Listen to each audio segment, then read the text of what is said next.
My daughter made me sleep on the couch. During my visit, now she's crying because I bought her neighbor's house. I'm Helen, sharing my real story of family, betrayal, and finding my voice. Where are you watching from? Don't forget to subscribe to the channel for more stories like mine. Now, let's begin. Chapter by chapter, this journey I never expected to take. Mom, you're here. Emily's voice carried that forced brightness I'd grown to recognize over the years. She opened the front door wider, but her smile didn't quite reach her eyes. Hello, sweetheart. I stepped inside, pulling my small suitcase behind me. Thank you for having me for the weekend. Of course. We're always happy to have you. She glanced at Mark, who was emerging from the kitchen with Tyler trailing behind him. Aren't we, Mark? Absolutely. Mark's response came a beat too late, and he avoided eye contact. How was the drive, Helen? Not too bad. The traffic wasn't as heavy as I expected. I looked around the familiar living room, noticing the new throw pillows and the way Tyler immediately claimed the recliner, scrolling through his phone. Tyler, say hello to your grandmother, Emily instructed. He glanced up briefly. Hey, Grandma. Then his attention returned to his screen. Hello, Tyler. How's college treating you? Fine. He didn't elaborate. Emily clasped her hands together. So, Mom, we've got everything set up for you.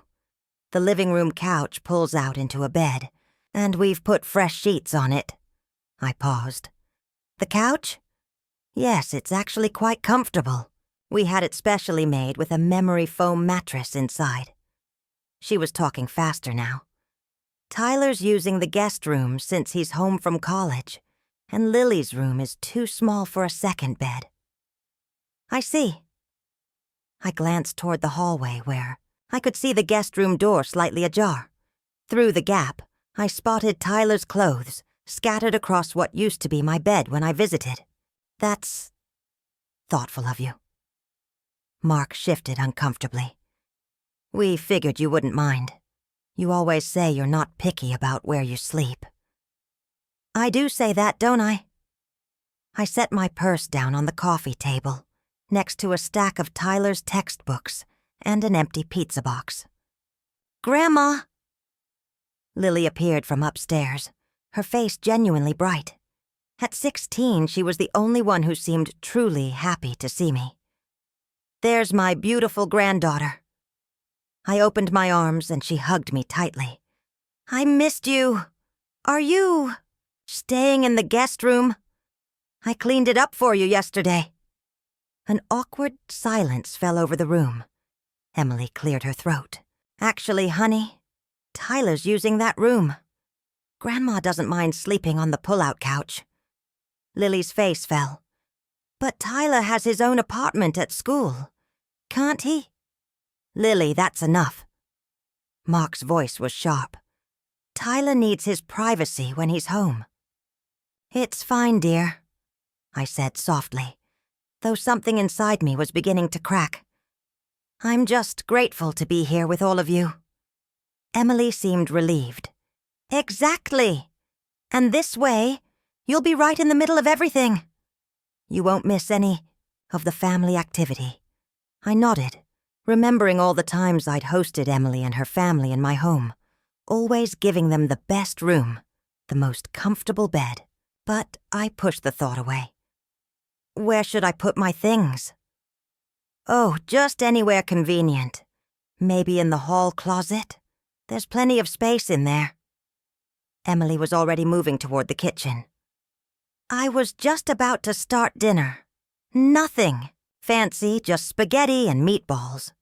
Can I help? No, you just relax. You're our guest.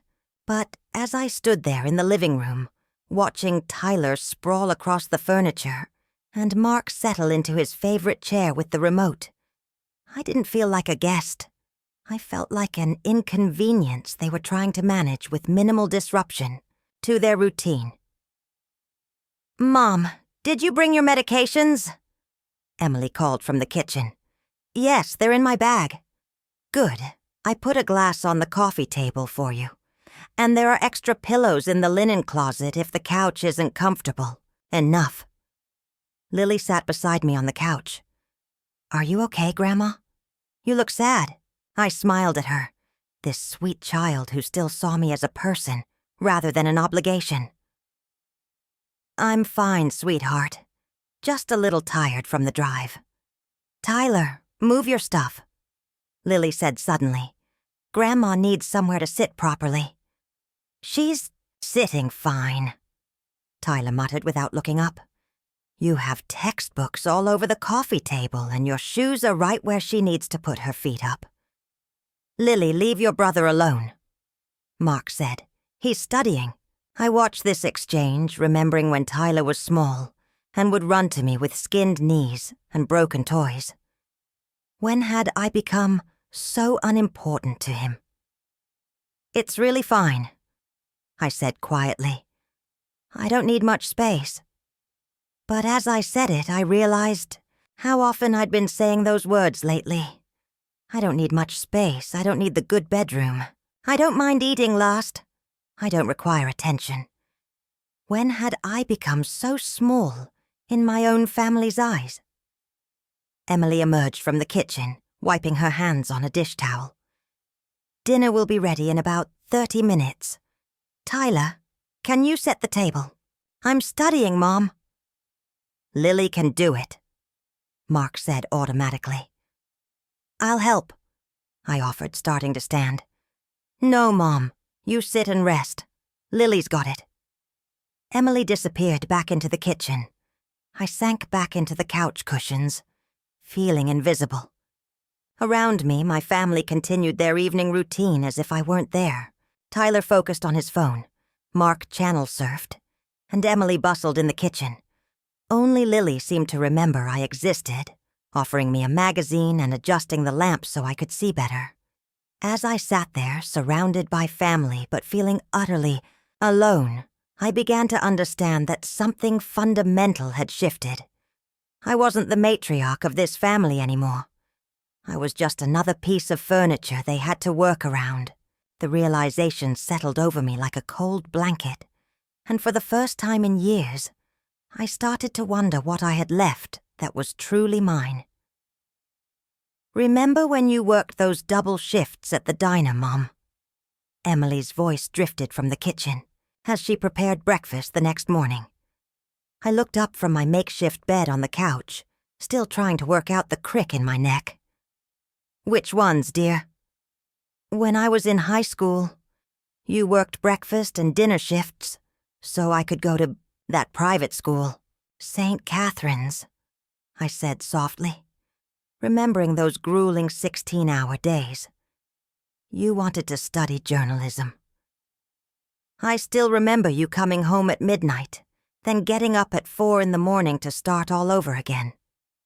She appeared, in the doorway, coffee mug in hand. I never thanked you properly for that. You don't need to thank me. That's what mothers do. Mark shuffled into the kitchen, already dressed for his Saturday golf game. Morning, Helen. Sleep okay on the couch? Fine, thank you. It was a lie. The pull-out mattress had a metal bar that dug into my lower back all night. Good. Emily makes great coffee if you want some. I folded the sheets and blankets, trying to restore the living room to its daytime state.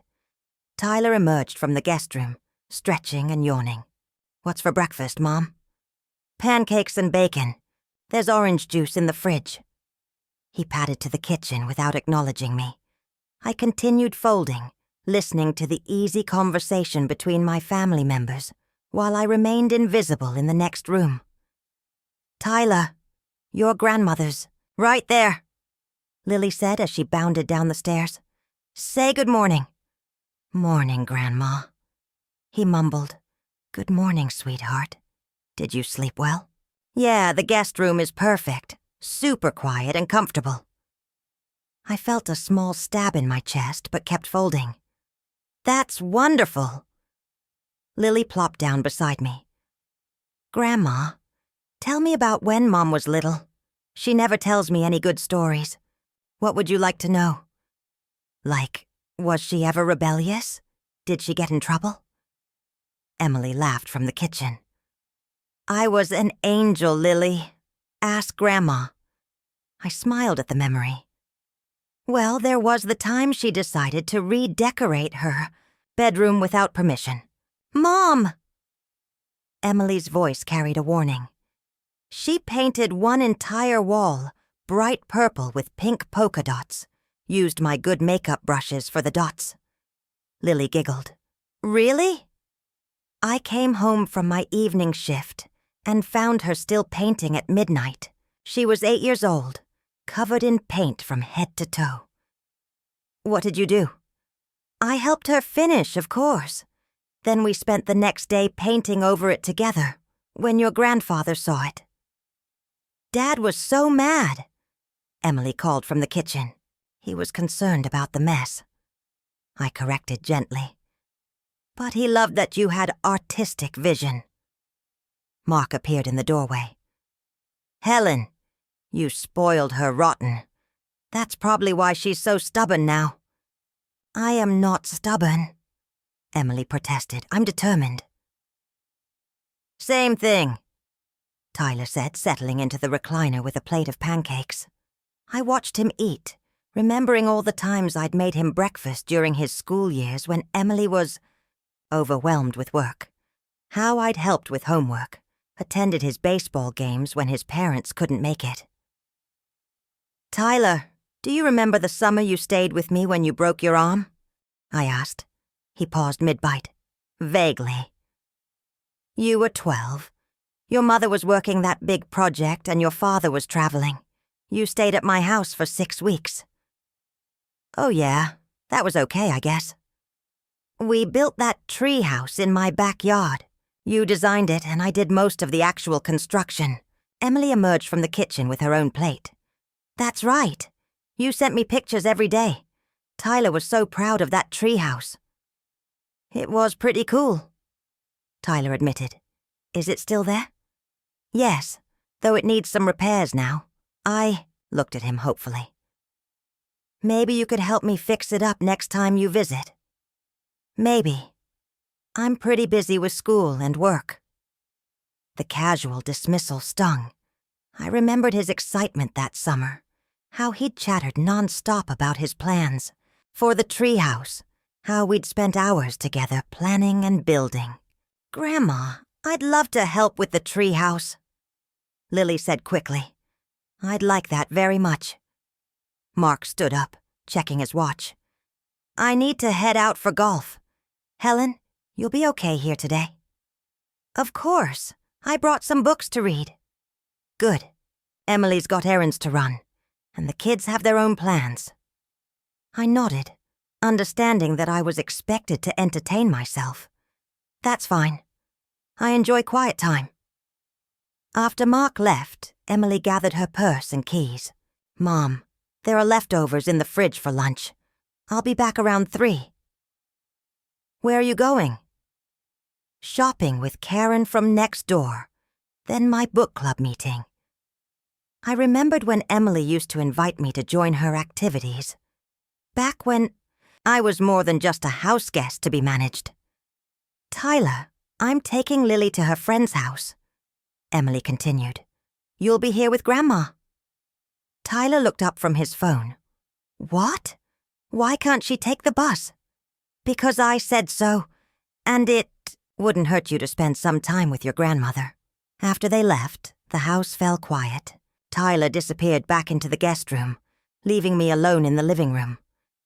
I sat on the couch, surrounded by the remnants of breakfast and the family's scattered belongings.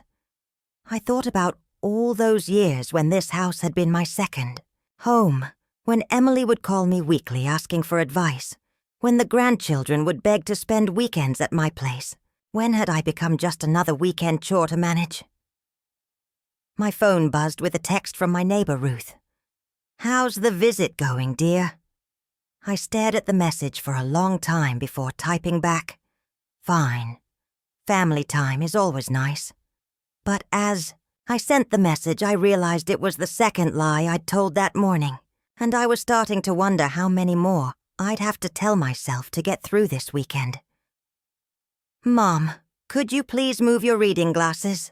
I need to set the table for dinner, Emily said, her voice carrying that edge of impatience I'd been hearing more often. I looked up from the book I'd been reading on the couch. Of course, dear. I gathered my glasses and book, looking around for somewhere to put them. Just put them anywhere out of the way, she said, already moving around me to arrange place settings. Mark was setting up the grill on the patio, and Tyler had friends coming over.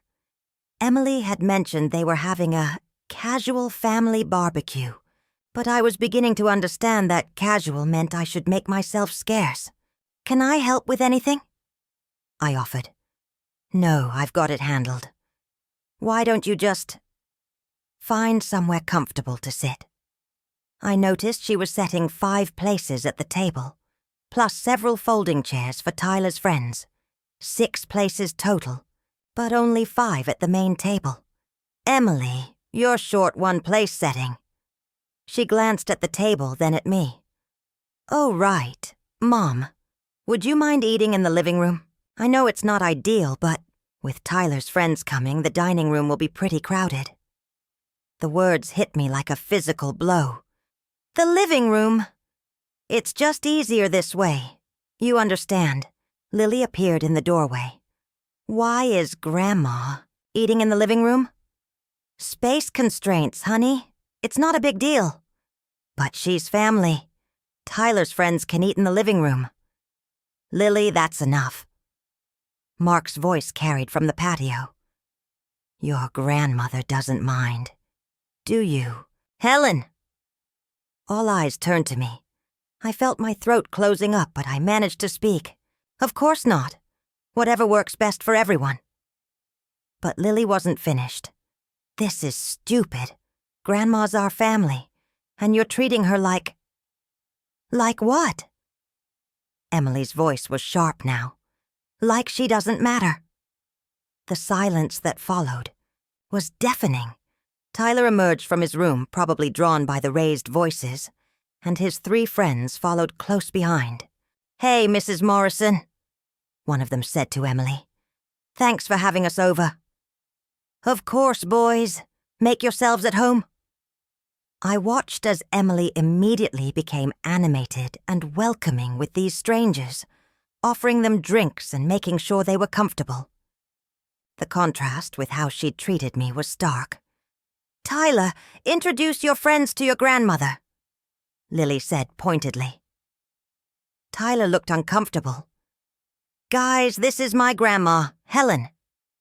They nodded politely but quickly lost interest.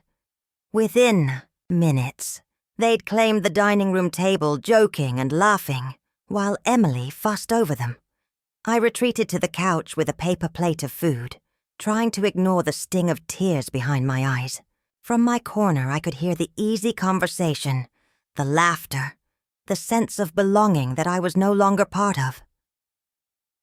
This is ridiculous, Lily muttered, plopping down beside me with her own plate.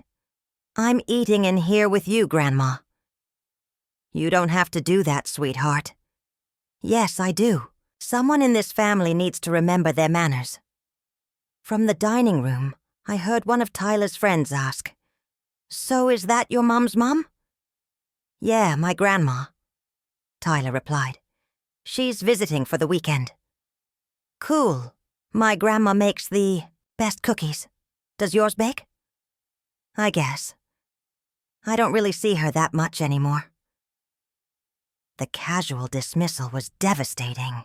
I remembered all the cookies I'd baked for his school events, all the times I'd babysat him, all the bedtime stories and scraped knees I'd tended to. I used to bake for Tyler all the time, I said quietly to Lily. I know, Grandma. I remember those sugar cookies you made for his birthday parties. Emily appeared in the living room doorway.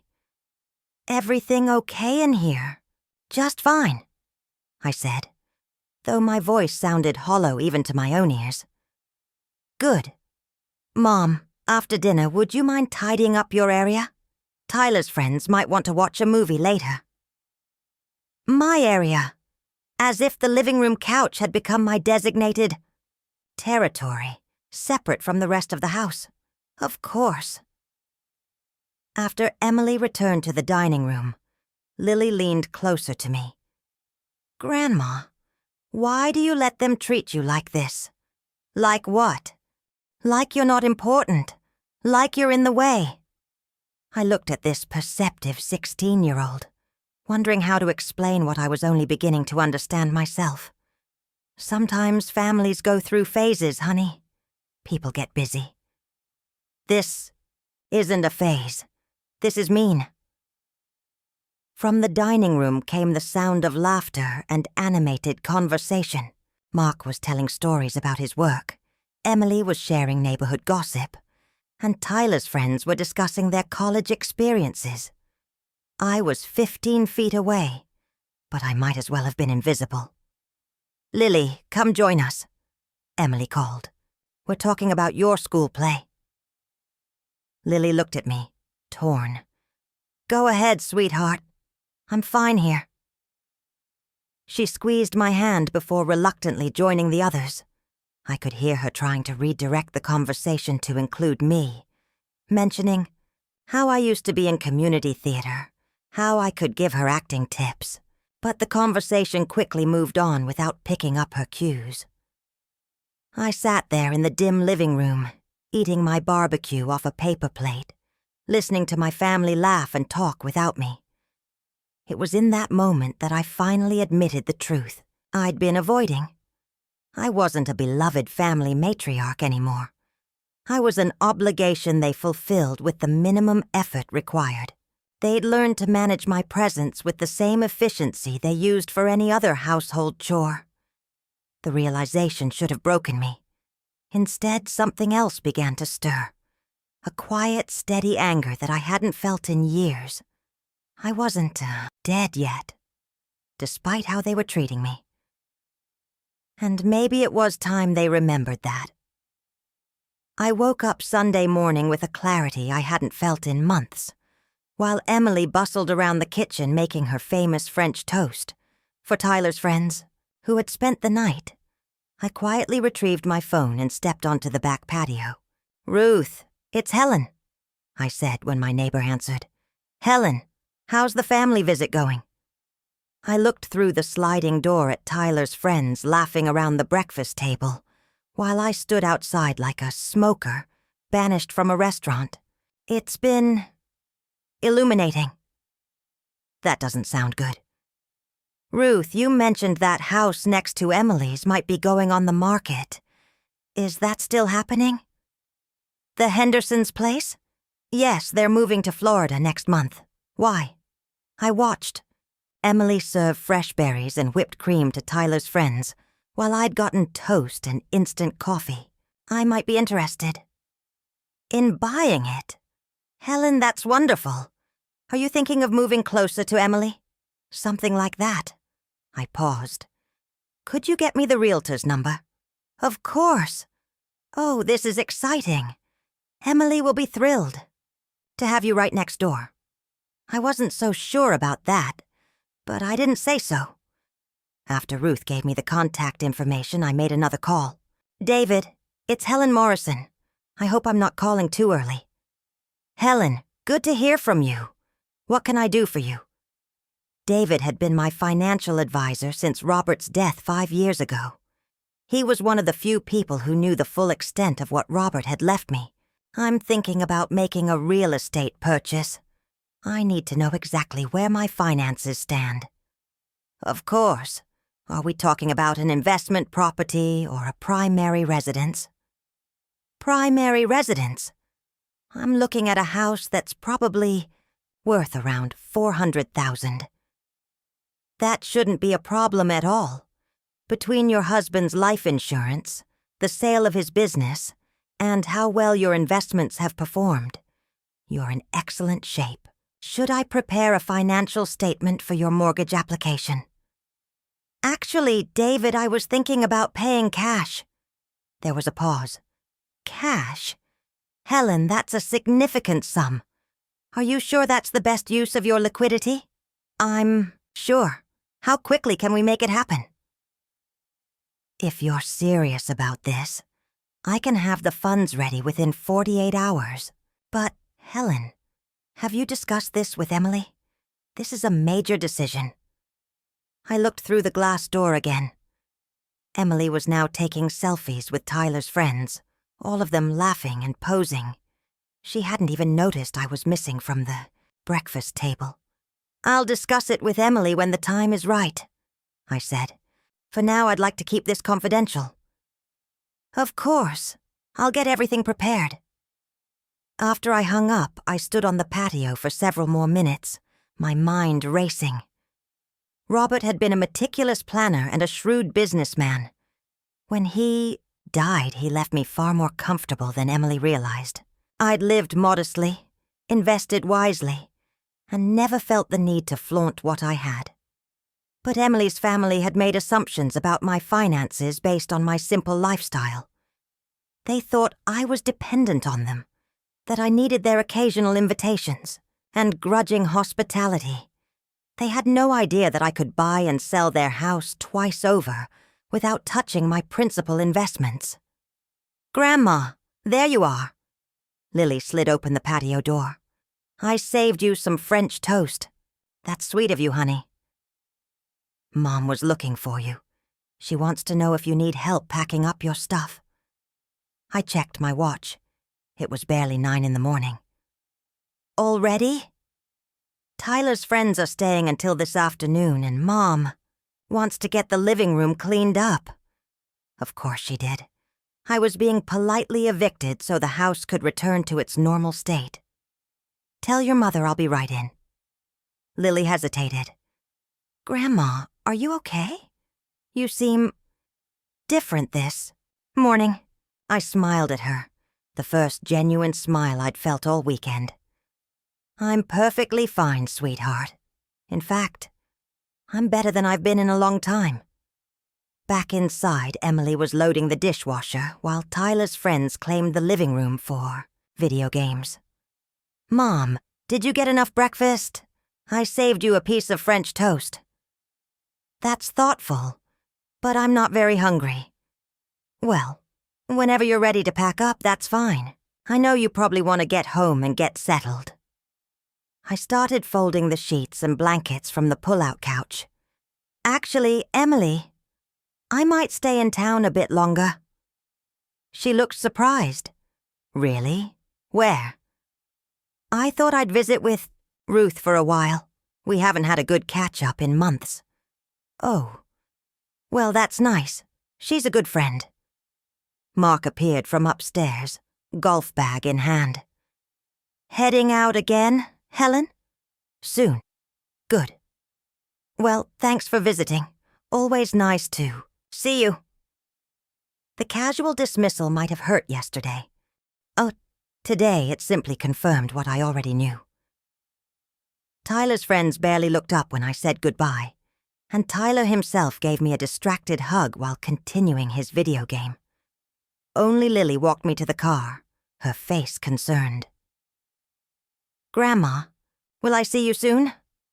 Sooner than you think, sweetheart. What does that mean? I gave her a real hug, holding her tight. It means things are going to change, Lily, for the better. As I drove away from Emily's house, I felt lighter than I had in years. They thought they knew Helen Morrison, the grateful mother, the undemanding grandmother, the woman who accepted whatever scraps of attention they threw her way. They were about to learn they'd been very, very wrong. Helen, this is perfect for you, Ruth said, as we walked through the Henderson house Monday afternoon. 3 bedrooms, 2 baths, and that gorgeous kitchen. I ran my hand along the granite countertop, imagining myself cooking in this bright, spacious room. Through the window, I could see directly into Emily's backyard. The location is certainly convenient, I said with a small smile. Emily will be so surprised. Have you told her yet? Not yet. I want to have everything finalized first. The realtor, Janet Sullivan, emerged from measuring the master bedroom. Mrs. Morrison, this house is priced to sell quickly. The Henderson's wife have already moved, and they're motivated. How motivated? They've already reduced the asking price by $20,000. If you're prepared to make a cash offer, I think we could negotiate another $15,000 off. I nodded thoughtfully. I'd like to make an offer. Full asking price, cash, with a 10-day closing. Both Ruth and Janet stared at me. Full asking price? Janet stammered. Mrs. Morrison, you don't need to. I want the house, and I want it quickly. Can you make that happen? Absolutely. I'll draw up the paperwork immediately. As we left the house, Ruth linked her arm through mine. Helen, I have to ask. Are you sure about this? It's such a big change. I've never been more sure of anything. That evening, I called David to confirm the financial arrangements, then settled into my hotel room with a cup of tea and my phone. I had several calls to make. Lily, it's Grandma. Grandma, I'm so glad you called. Mom said you were staying with Mrs. Patterson for a few days. That's right. How was school today? Boring. But Grandma, I keep thinking about yesterday, about how they treated you. What do you mean? Making you sleep on the couch, eat in the living room, leave early so Tyler's friends could have the house. It wasn't right. I felt a warmth in my chest. At least one member of my family still saw me as a person worth defending. Sometimes adults have to make difficult decisions, Lily. But you're not just any adult. You're my grandmother. You're supposed to be special. You think I'm special? Of course. You taught me to knit, remember? And you're the only one who actually listens when I talk about my acting. Mom just pretends to pay attention. I closed my eyes, remembering all the afternoons we'd spent together when she was younger, before family visits became such complicated negotiations. Lily, how would you feel if I lived closer to you? Really? That would be amazing. Are you thinking about moving? Maybe. Would you visit me if I had my own place nearby? Every day if Mom would let me. After I hung up with Lily, I called my son-in-law's office. Mark Morrison, please. This is his mother-in-law, Helen. Helen, hi. Is everything okay? Mark sounded distracted, probably wondering why I was calling his work. Everything's fine. I have a quick question about real estate law. Oh, sure. What's up? If someone makes a cash offer on a house, how long does the typical closing take? Cash offer? Wow, that's unusual these days. Probably 7 to 10 days if there are no complications. Why, are you thinking of downsizing? Something like that? Thank you, Mark. No problem. Hey, Helen, thanks again for visiting this weekend. I know Emily appreciated having you. I wondered if he actually believed that, or if it was just something he felt obligated to say. Tuesday morning, Janet called with good news. They accepted your offer. The Hendersons are thrilled with the quick sale and cash terms. We can close Friday if you're ready. I'm ready. That afternoon, I drove past Emily's house slowly, studying the layout of the neighborhood. The Henderson house sat on a slightly elevated lot with a clear view of Emily's backyard and kitchen windows. The landscaping would need work, but the bones of the property were solid. As I sat in my rental car, Emily came out to check her mailbox. She looked tired, stressed about something. A part of me wondered if I should go talk to her, try to work things out directly. But then I remembered Sunday morning, how eager she'd been to pack me up and send me on my way, how she'd scheduled my departure around Tyler's social life, how she'd made me eat in the living room like an unwanted house guest. My phone buzzed with a text from Ruth. Janet says you're closing Friday. I'm so excited to have you as a neighbor. Emily will be over the moon. I typed back, let's keep it our secret until after the closing. I want to surprise everyone. That was true, though perhaps not in the way Ruth imagined. Wednesday evening, I had dinner with Ruth at her house. Through her dining room window, we could see Emily's family eating their own dinner. They seem happy, Ruth commented, following my gaze. Yes, they do. Helen, can I ask you something personal? Of course. Are you moving here because you're lonely? Because if you are, I understand completely. My children live across the country, and sometimes I go days without meaningful conversation. I considered her question carefully. I'm not lonely, Ruth. I'm undervalued. There's a difference. She nodded slowly. I think I understand. You want to be close enough to be part of their lives, but independent enough to have your own. Something like that. Friday morning, I sat in Janet's office signing paper after paper, transferring more money than Emily's family made in 2 years. When the keys were finally in my hand, I felt a power I hadn't experienced since Robert's death. Congratulations, Mrs. Morrison. You're now the proud owner of 1247 Maple Street. I looked at the keys, then at Janet. I'd like to have the locks changed immediately, and I'll need some contractors for renovations. Of course. What kind of renovations? I smiled, thinking of all the improvements I wanted to make. I want this house to be perfect. Money is no object. As I drove to my new home, my home, I realized that Emily's family was about to learn something they'd apparently forgotten. Helen Morrison was nobody's burden, and it was time they remembered exactly who they'd been taking for granted. Someone bought the Henderson place, Emily said into her phone as I stood in my new kitchen, unpacking boxes by the window. I deliberately left the curtains open, curious to see how long it would take for news to travel. Ruth appeared at my back door with a casserole dish and a knowing smile. Helen, you're going to love living here. I already do. I opened the door to let her in. Thank you for the lasagna. My pleasure. Oh, the look on Emily's face when she realizes her mystery neighbor is her own mother is going to be priceless.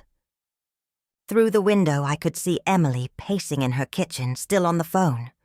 She kept glancing toward my house, clearly curious about who had moved in so quickly. Janet said the new owner paid cash and closed in record time, Emily was saying, loudly enough for me to hear. Must be someone from the city with more money than sense. Ruth snorted. More money than sense, indeed. That evening, I was arranging furniture when the doorbell rang. Through the peephole, I saw Mark standing on my front porch, looking curious and slightly suspicious. I opened the door with a pleasant smile. Hello, Mark. His face went through several expressions in rapid succession: confusion, recognition, shock, and something that might have been panic. Helen? What? How? You bought this house? I did. Would you like to come in and see it? He stepped inside, looking around my beautifully furnished living room like he'd entered an alternate dimension. I don't understand. When? How? I closed on Friday. I've been moving in over the weekend. But you can't afford this place. This house cost $400,000. I settled into my new reading chair, gesturing for him to sit on the couch. Actually, it cost $365. I got a good deal. Helen, this is crazy. You can't just buy a house without telling anyone. What about your mortgage? What about income verification, the inspection? I paid cash, so no mortgage necessary. and I waved the inspection to speed up the closing. Mark sat down heavily, staring at me like I'd grown a second head. Cash? Helen, where did you get that kind of money? From my husband, Roberts. Been dead for 5 years. Yes, and he left me very well provided for. I smoothed my skirt, enjoying Mark's obvious discomfort. Robert was quite successful, you know. His business sold for considerably more than most people realized. Emily said you were living on Social Security and a small pension. Emily assumed that because I live modestly. I never corrected her. Mark pulled out his phone. I need to call Emily. She's already seen the moving truck. I'm sure she'll be over soon enough. As if summoned by my words, the doorbell rang again. This time it was Emily, with Tyler and Lily in tow. Mom? Mark said. Is this really? Hello, dear. Welcome to my new home. Emily walked into my living room, her mouth slightly open. You bought this house? I did. When? How? Mom, this doesn't make any sense. Lily was grinning from ear to ear. Grandma, this is amazing. You live right next door now. I do indeed. Tyler looked around, taking in the expensive furniture, the artwork, the obvious signs of serious money. Grandma, how did you afford all this? The same way your parents afforded their house, sweetheart. I worked hard, saved my money, and made good investments. Emily sank onto my couch, looking shell-shocked. Mom, I had no idea you had this kind of money. You never asked. But you always said, when we offered to help with your bills, I said I was managing fine, which I was. Mark was still staring around the room. Helen, if you could afford this, why were you sleeping on our pull-out couch? The question hung in the air like a challenge. Everyone looked at me, waiting for an answer. Because you offered me the pull-out couch, I said simply. But if you could afford a hotel? You're absolutely right. I could have stayed at the Marriott downtown. Presidential suite if I'd wanted. But I thought spending time with family was more important than comfort. Emily's face was getting red. Mom, that's not fair. We offered you what we had available. You offered Tyler the guest room, and me the living room couch. Those were choices you made. Tyler needed his privacy. He's a college student. And I'm a 63-year-old woman who raised you by herself after your father left. But apparently, Tyler's need for privacy outweighed any courtesy you might show your mother. Lily was looking back and forth between us, finally understanding the tension that had been simmering all weekend. Wait, she said slowly. You made Grandma sleep on the couch because Tyler wanted the guest room? It wasn't like that, Emily said quickly. What was it like? I asked calmly. Emily looked trapped. Mom, you're making this sound worse than it was. Am I? Let me see if I have this right. I drove 2 hours to visit my family. Tyler, who has his own apartment at college, was given the comfortable guest room. I was given a pull-out couch with a metal bar that dug into my back all night. During dinner, Tyler's friends were seated at the family table, while I was sent to eat alone in the living room. When I tried to help with meals or cleaning, I was told to stay out of the way. And Sunday morning, I was encouraged to pack up and leave early so the house could be cleaned up for Tyler's friends. Have I missed anything?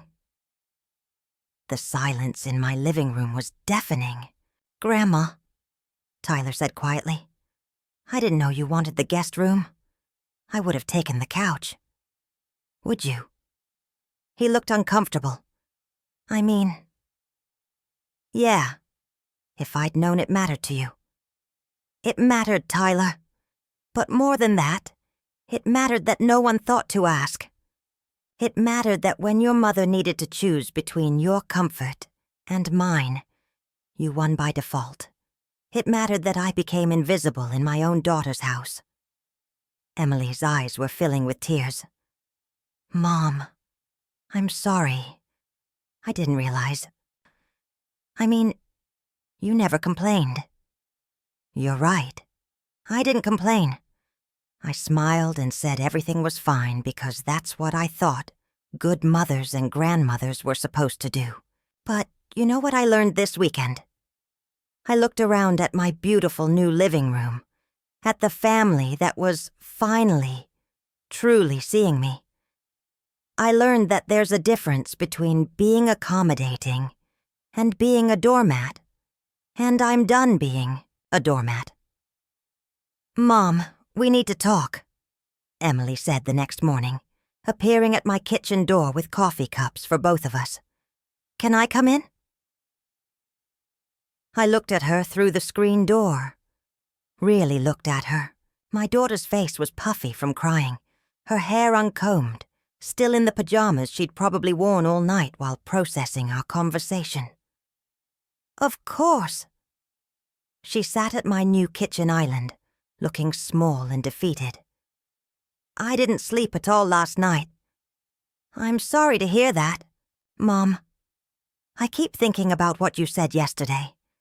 About being invisible. About being a doormat. She took a shaky breath. Was it really that bad? I poured myself coffee from my new machine. A luxury I'd always wanted but never bought because it seemed too extravagant. What do you think? I think I've been a terrible daughter. You haven't been terrible, Emily. You've been thoughtless. Is there a difference? Yes. Terrible would have been deliberate cruelty. Thoughtless is just forgetting that other people have feelings and needs too. She wiped her eyes with a napkin. When did I become like this? I think it happened gradually. You got busy with your own life, your own family. I became someone you checked off a list rather than someone you actually saw. But, Mom, you never said anything. You always seemed fine with everything. I sat across from her, studying my daughter's face. Do you remember when you were 16 and dating that boy? What was his name? Jason. Jason Murphy. Why? Do you remember how he treated you? Always canceling plans at the last minute, only calling when he needed something, making you feel grateful for whatever attention he gave you? Emily's face crumpled. Oh, God. I did that to you, didn't I? You did. But why didn't you tell me? Would you have listened, or would you have gotten defensive and told me I was being too sensitive? She was quiet for a long moment. I would have gotten defensive. That's why I didn't say anything. I kept hoping you'd remember who I used to be to you. Who you used to be. Your mother. The person who sacrificed everything so you could have a better life. The person who believed in you when no one else did. The person who was proud of everything you accomplished.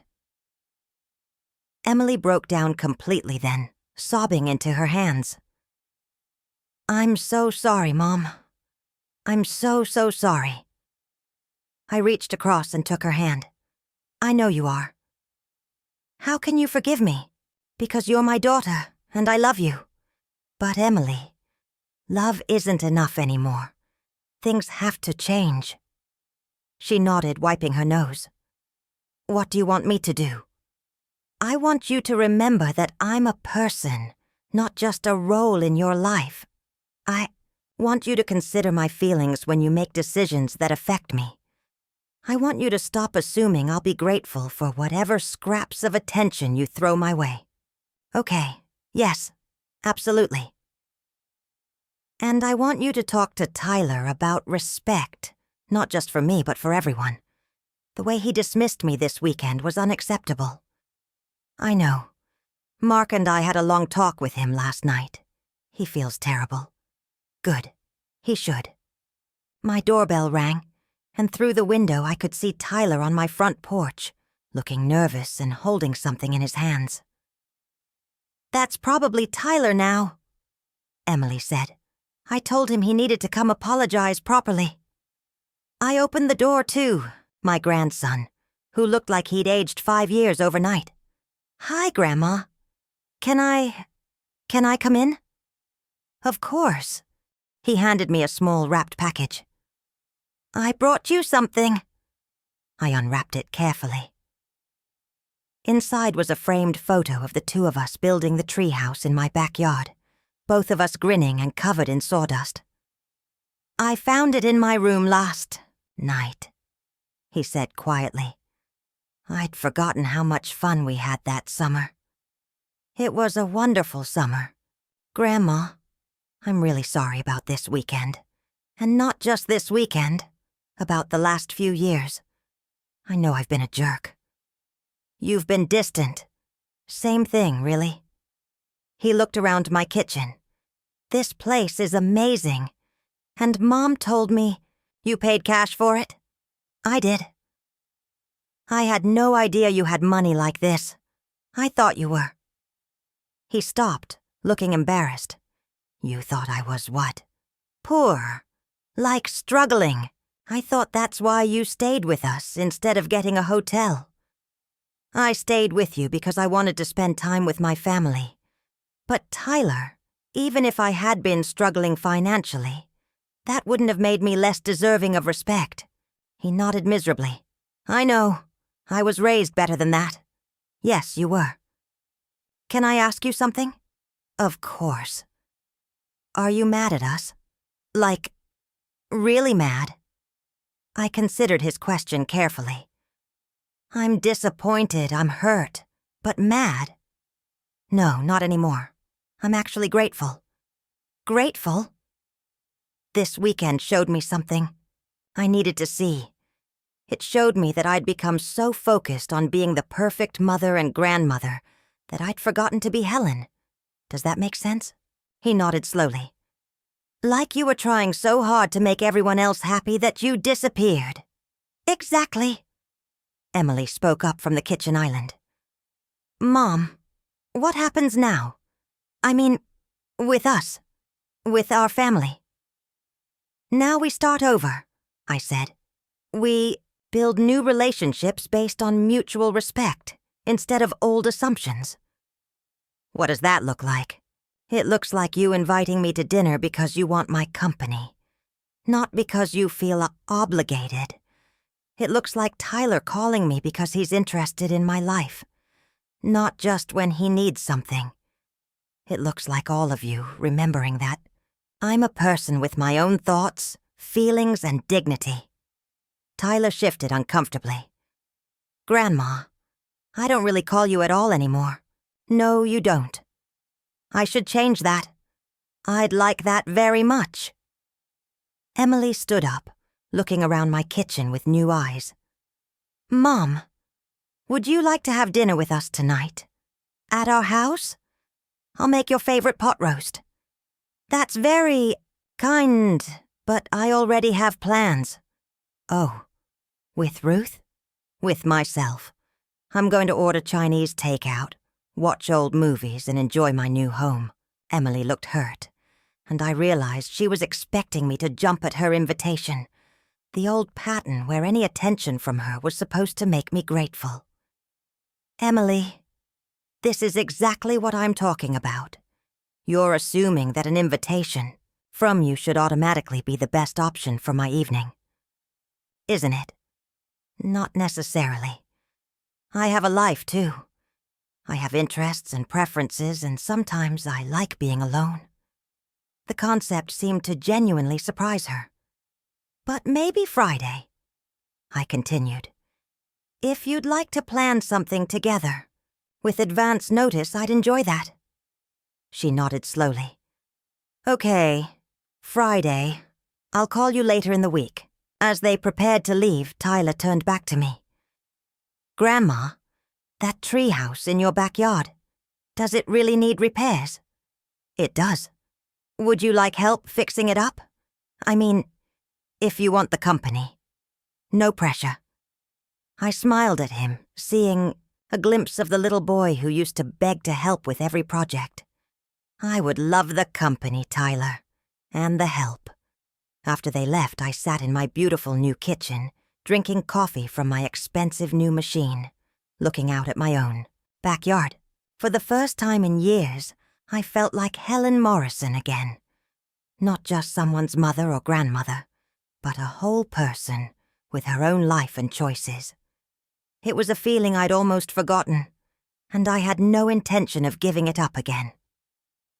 "Helen, we need to have a family meeting," Mark announced when he appeared at my door Thursday evening, with Emily and both kids behind him. This situation has gotten out of hand. I looked at the four of them standing on my porch like an intervention committee and stepped aside to let them in. "What situation is that, Mark? This whole thing with the house, the money, the way you're handling this." I settled into my reading chair while they arranged themselves on my couch. "I'm not sure what you mean by handling this." "Mom," Emily said, "you've turned our whole family upside down in 1 week." "Have I?" "Yes. Tyler can barely sleep. I've been crying for 3 days straight, and Mark's been walking around like he's waiting for the other shoe to drop." "And what shoe would that be?" Mark leaned forward. "Helen, you bought a house next door to us without telling anyone. You revealed that you've been hiding significant wealth for years. You've made Emily feel like a terrible daughter, and Tyler feel like a terrible grandson. What's next?" I studied his face, seeing genuine concern mixed with something else. Fear, maybe. "Mark, what do you think I'm going to do?" "I don't know. And that's the problem. You've become unpredictable. Unpredictable. Or just no longer predictable in ways that benefit you." Emily winced. "Mom, that's not fair." "Isn't it? For years you could count on me to accept whatever treatment you gave me with a smile. You could count on me to be grateful for whatever scraps of attention you offered. You could count on me to prioritize your comfort over my own dignity. Now you can't count on those things anymore, and that makes you uncomfortable." "That's not what this is about," Mark insisted. "Then what is it about?" "It's about family. It's about communication. You don't just buy a house and move next door without discussing it with your family first." I looked at him calmly. "Mark, when you and Emily bought your house, did you ask my permission?" "That's different." "How?" "We're adults. We make our own decisions." "And I'm not an adult?" "Of course you are, but..." "But what?" "But I'm supposed to clear my major life decisions with you? But I'm supposed to consider your feelings before I consider my own needs?" Tyler spoke up quietly. "Grandma, I think Dad's just worried about why you moved here. Like, are you trying to spy on us or something?" The question hit me like a slap. "Spy on you?" "Well, you can see our whole backyard from your kitchen window, and you know everything that's going on at our house now." I stared at my grandson, hardly believing what I was hearing. "Tyler, do you really think I spent nearly $400,000 just to spy on your family?" He looked uncomfortable. "I don't know. Maybe." "Let me be very clear about something," I said, my voice harder than it had been all week. "I bought this house because I wanted a home of my own, in a neighborhood I liked, close enough to visit my family when I chose to. I did not buy it to monitor your activities or insert myself into your daily lives." "But you have to admit it's a little weird," Mark said. "What's weird about wanting to live near my family?" "The secretive way you did it," The fact that you never mentioned having this kind of money. The timing, right after that awkward weekend. I stood up, feeling my patience finally snap. Mark, let me ask you something. If I had called Emily on Monday and said, Honey, I had such a wonderful time visiting that I'm thinking of buying a house in your neighborhood, what would you have said? Mark and Emily exchanged glances. We would have been supportive, Emily said weakly. Really? You would have been thrilled to have your mother living next door? You would have encouraged me to spend hundreds of thousands of dollars to be closer to you. More silence. Or would you have found reasons why it was a bad idea? Would you have suggested I think more carefully about such a big decision? Would you have worried about your privacy, your independence, your family time? Mom, Emily said quietly, you're right. We probably would have tried to talk you out of it. Which is exactly why I didn't ask your permission. Because I don't need your permission to live my life. Lily, who had been quiet through most of this exchange, suddenly spoke up. I think it's cool that Grandma lives next door now. Thank you, sweetheart. And I don't understand why everyone's so upset. Grandma has money, so she bought a house. What's the big deal? Mark turned to his daughter. Lily, adults have to consider lots of factors when making major decisions. There are family dynamics, financial implications. Dad, you sound like you're mad that Grandma has her own money. I'm not mad that she has money. I'm concerned about the way she's been secretive about it. I looked at Mark steadily. Secretive or private? There's a difference. You let us think you were struggling financially. I never said I was struggling. You assumed I was struggling because I don't live lavishly. You assumed I needed your help because I accepted your invitations. You assumed I was dependent on you because I didn't flaunt my independence. But you could have corrected those assumptions. Why? So you could treat me differently because of my bank account. So you could worry about whether I was judging your financial choices. So you could feel awkward about our gift exchanges at Christmas. Emily was crying again. Mom, I feel like I don't know you at all anymore. You don't know me, Emily. But that's not because I've changed. It's because you stopped paying attention to who I really am. That's not true. When's my birthday? Emily blinked. What? When is my birthday? It's in September. What date in September? She looked panicked. The 15th? It's the 23rd. It's been the 23rd for 63 years. Tyler looked horrified. Grandma, I don't know your birthday either. I know you don't. But we always send cards. Emily sends cards, usually a few days late, and they're generic Happy Birthday Grandma cards that she picks up at the grocery store. Mark was looking increasingly uncomfortable. Helen, what do you want from us?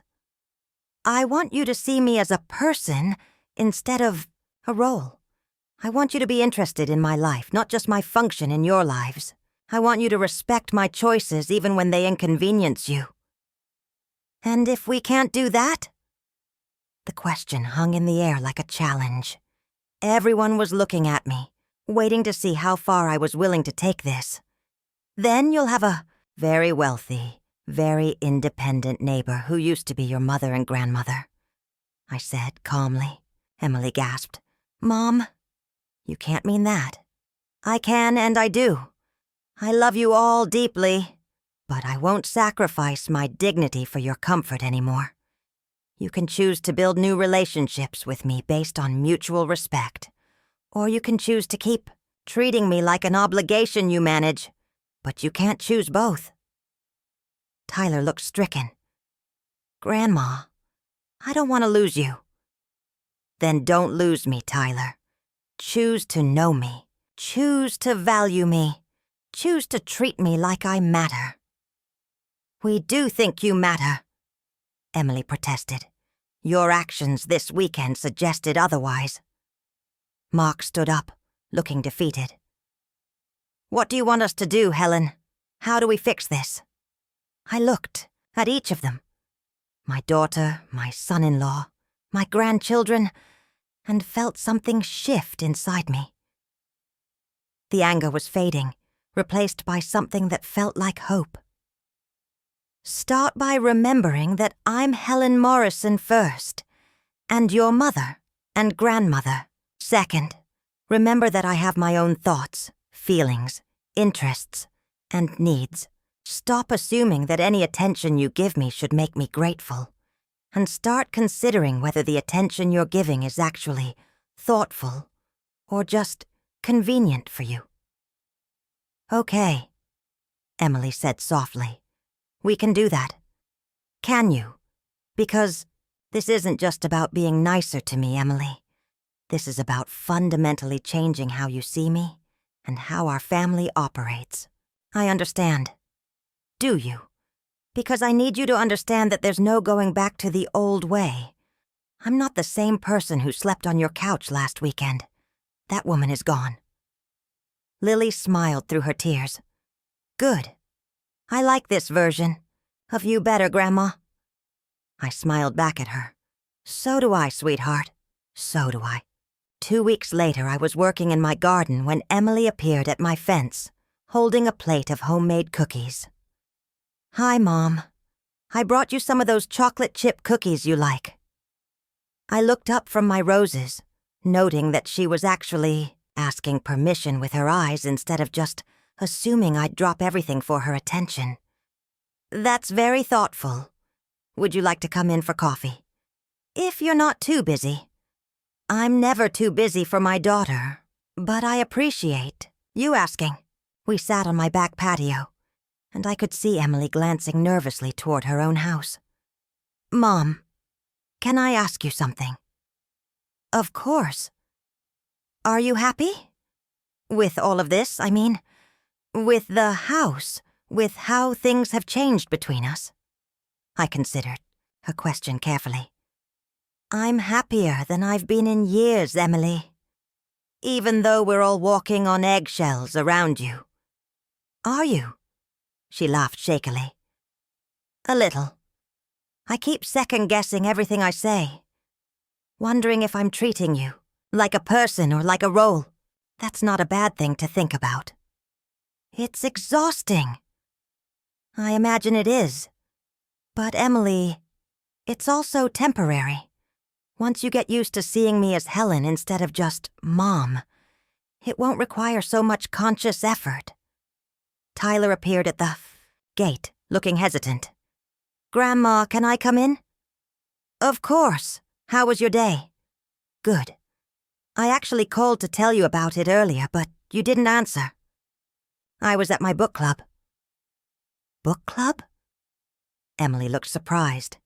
Yes, I joined the community center book club. We meet every Thursday afternoon. I didn't know you liked book clubs. There's probably a lot you don't know about me, but that's okay. We have time to learn. Tyler sat down with us, accepting the glass of lemonade I offered. Grandma, I've been thinking about what you said, about me not knowing your birthday. Oh, I don't know a lot of things about you. Like, what's your favorite color? What kind of music do you like? What do you do for fun when we're not around? I smiled at him. My favorite color is deep purple. I love classical music and old jazz standards. And for fun, I read, garden, take photography classes, and volunteer at the animal shelter. You volunteer at an animal shelter? Every Tuesday morning for the past 3 years. Emily looked stunned. Mom, I had no idea. I know, but, Tyler, the fact that you're asking now means everything to me. Mark appeared at the gate, home from work. Is this a family meeting I should know about? Just a conversation, I said. Would you like to join us?" He nodded and sat down, accepting lemonade. "Helen, I owe you an apology." "For what?" "For suggesting you were spying on us. That was insulting, and I was out of line." "Apology accepted."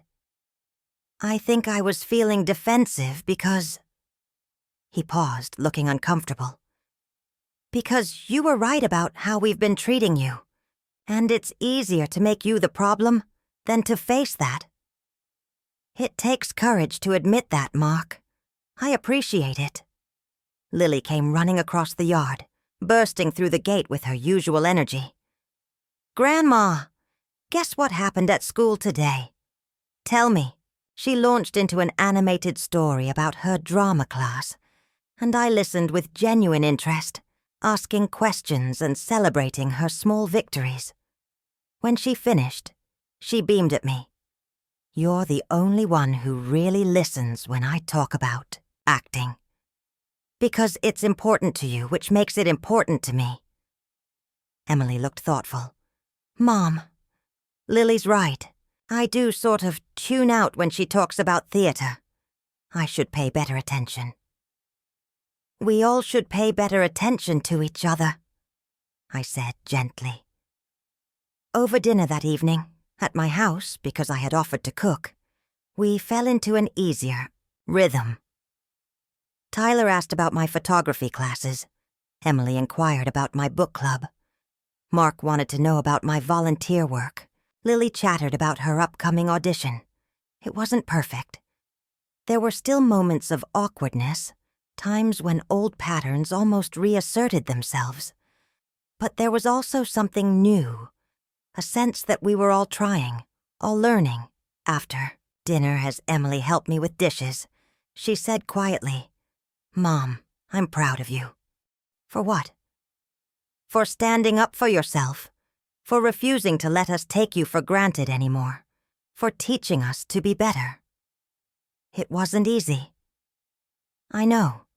And I'm sorry it took something so drastic to make us see what we were doing." Tyler appeared in the kitchen doorway. "Grandma, I looked up that treehouse repair project online. There are some great ideas for modernizing it while keeping the original structure. I'd love to see them. Want to work on it this weekend? If you're free, I mean. I'd like that very much."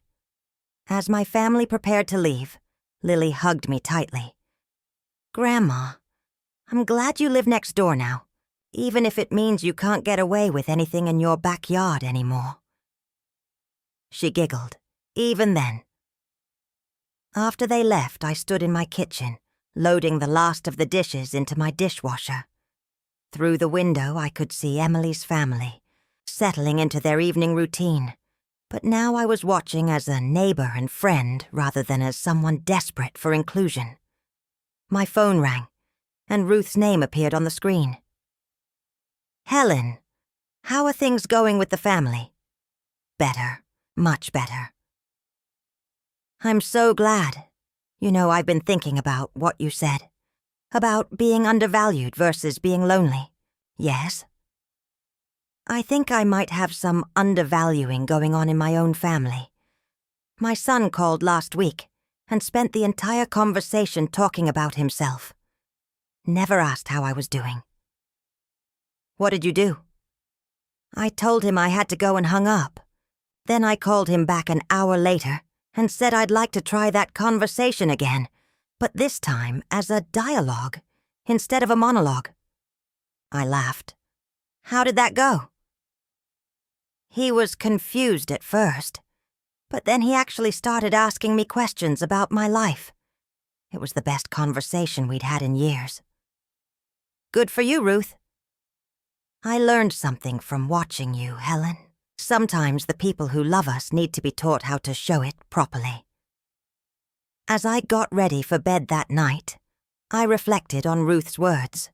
My family was learning, slowly but surely, how to love me in ways that honored my dignity, as well as our relationships. It wasn't perfect yet, but it was progress. And for the first time in years, progress felt like enough. 3 months had passed since the confrontation that changed everything. The autumn leaves were turning brilliant shades of gold and crimson, and I found myself hosting my first Thanksgiving dinner in my own home, something I hadn't done in over a decade. I stood in my kitchen checking the turkey one last time, when the doorbell rang. Through the window, I could see Emily standing on my front porch, holding a covered dish and looking nervous. Behind her, Mark carried what appeared to be a pie, while Tyler and Lily flanked them with flowers and a bottle of wine. "Come in," I said, opening the door wide. "You're right on time." "Mom, the house looks beautiful," Emily said, her eyes taking in the changes I'd made. The living room now reflected my taste. Deep purples and rich greens, family photos I'd chosen myself, books everywhere. "I love what you've done with it." "Thank you. It feels like home." Ruth emerged from the kitchen, wiping her hands on a dish towel. She'd become more than a neighbor. She was the sister I'd never had, and having her help with dinner felt natural and right. "Ruth, you remember everyone," I said. "Of course. Emily, that casserole smells wonderful." Emily smiled, but I could see the uncertainty in her eyes. "It's Mom's green bean recipe, the one she taught me when I first got married." "I'm surprised you remembered it," I said gently. "I've been making it every holiday for 15 years. I just never told you that." We moved into the dining room, where I'd set the table with my good china, plates that had been collecting dust in Emily's garage until I'd quietly retrieved them, along with other belongings that were rightfully mine. The table was round, something I'd specifically chosen. No head of the table, no hierarchy, just family, gathered as equals. Tyler hung back as the others found their seats. "Grandma, can I talk to you for a minute?" I nodded, following him, to the living room. He looked uncomfortable, running his hands through his hair, a nervous habit he'd inherited from his father. "I've been thinking about what you said, about respect and all that." He paused. "I got into State University last month, full academic scholarship." "Tyler, that's wonderful! Congratulations!" "The thing is," he continued, "I realized I never thanked you for all those tutoring sessions when I was in middle school. You know, when I was struggling with math, you came over every Tuesday for 2 years, and I was always kind of bratty about it. I remembered those sessions vividly. The frustrated sighs, the eye rolls, the way he'd act like my help was an imposition rather than a gift." "You were young," I said simply. "That's not an excuse." "And Grandma?" He looked directly at me. "I want to study engineering, but I also want to take some business classes. I was thinking, maybe you could teach me about investing. Like, really teach me, not just have me sit there while you talk." My throat tightened with emotion. "I'd love that." We returned to the dining room, where Lily was regaling Ruth with stories from her latest drama production. She'd landed the lead role, something I knew about because she'd called me personally to share the news, not because someone had mentioned it in passing. "Grandma, you're still coming to opening night, right?" she asked. "I wouldn't miss it."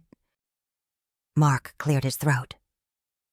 "Helen, I want to say something before we eat." He looked around the table. "I've been doing a lot of thinking these past few months. About respect, about family, about what it means to be a man who supports the women in his life instead of diminishing them." Emily reached for his hand, squeezing it gently. "I talked to my own mother last week," Mark continued.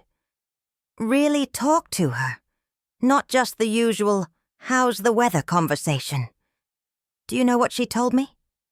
She said she's been lonely for years, But she thought we were too busy to care about her problems. Ruth nodded knowingly. It's more common than people think. The point is, Mark said, I don't want to make the same mistakes with you, Helen, or with Emily, for that matter. I want to be better. We all want to be better, I said. That's why we're here. Emily had been quiet through most of this exchange, but now she spoke up. Mom, there's something I need to tell you. Something I should have said months ago. I waited. When Dad died, I was terrified, not just of losing him, but of being responsible for you. I was 25 years old, barely managing my own life, and suddenly I felt like I had to take care of my mother, too. Her voice cracked slightly. I think I convinced myself that you were more fragile than you were, because it made me feel important, needed. Emily, let me finish, please. She took a shaky breath. But somewhere along the way, treating you like you were helpless became a habit, and then it became convenient. I could dismiss your opinions, make decisions for you, because after all, you were just Mom, and Mom needed taking care of. She wiped her eyes with her napkin. The truth is, you were never the one who needed taking care of. You've been the strongest person in this family all along, and instead of celebrating that, I tried to diminish it because it made me feel better about myself. I reached across the table and took her hand. It takes courage to say that. I'm proud of you, Emily, Ruth said quietly. Growth isn't easy at any age. Tyler looked confused. Wait, Mom, are you saying you knew Grandma was, capable and stuff, but you pretended she wasn't? I'm saying I forgot to see her as a whole person instead of just my mother, Emily replied. And I taught you to do the same thing. That's messed up, Tyler said bluntly. Yes, Emily agreed. It was. Lily, who had been listening intently, suddenly spoke up. Is that why you never asked Grandma what she wanted to do when we were making plans? Because you decided she wouldn't have good ideas? Partly, yes. But Grandma has the best ideas. She's the one who suggested we turn the shed into my art studio. She's the one who taught me how to make friendship bracelets that actually stay together. She's the one who listens when I talk about acting without telling me it's not practical. You're right, sweetheart, Emily said. Grandma does have the best ideas. I felt Ruth squeeze my shoulder. Shall we eat before everything gets cold? As we passed dishes around the table, the conversation gradually shifted to lighter topics. Tyler told us about his college plans, describing his dorm room and the engineering program with genuine enthusiasm. Lily chatted about her upcoming performance, and Mark shared stories from his work that were actually interesting, rather than just complaints. But it was Emily who surprised me most. As we were clearing the table, she said, Mom, I've been thinking about something. You know how you volunteer at the animal shelter? Yes. Well, I've been looking for ways to get more involved in the community. Do you think... would they need another volunteer? I could work different days than you, if you prefer. I studied her face, looking for signs that this was just another attempt to insert herself into my life. Instead, I saw genuine interest and a touch of nervousness. I think they'd welcome the help, I said carefully. But Emily, you should volunteer because you want to help animals, not because you want to spend time with me. Can't it be both? Yes, I said, smiling. It can be both. As the evening wound down, my family lingered in a way they never had before. Tyler showed me scholarship paperwork he wanted my advice on. Lily curled up next to me on the couch, reading aloud from a play she was considering auditioning for. Mark and Ruth discovered a shared interest in gardening, comparing notes about winter plant care. Emily found me in the kitchen as I was putting away the last of the dishes. "Mom, can I ask you something?" "Of course." "Are you happy? I mean, really happy? Not just saying it to make us feel better?" I considered her question carefully. "I'm happier than I've been in years, Emily. Not because I proved a point or got revenge, but because I remember who I am now. I'm not just your mother or their grandmother. I'm Helen. I have interests and opinions and friends and dreams. I have value beyond what I can do for other people."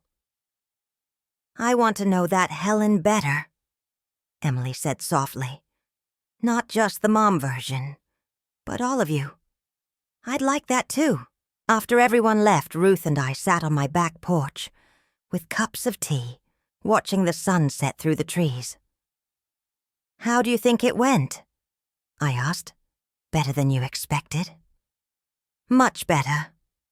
There were moments when I thought we might actually be a real family again." "You are a real family, Helen. You're just a different kind of family now. One where everyone has to earn their place at the table, including you." I thought about that as I got ready for bed. For so many years, I'd assumed my place in the family was guaranteed, that being a mother and grandmother was enough to secure love and respect. I'd learned, painfully, that it wasn't.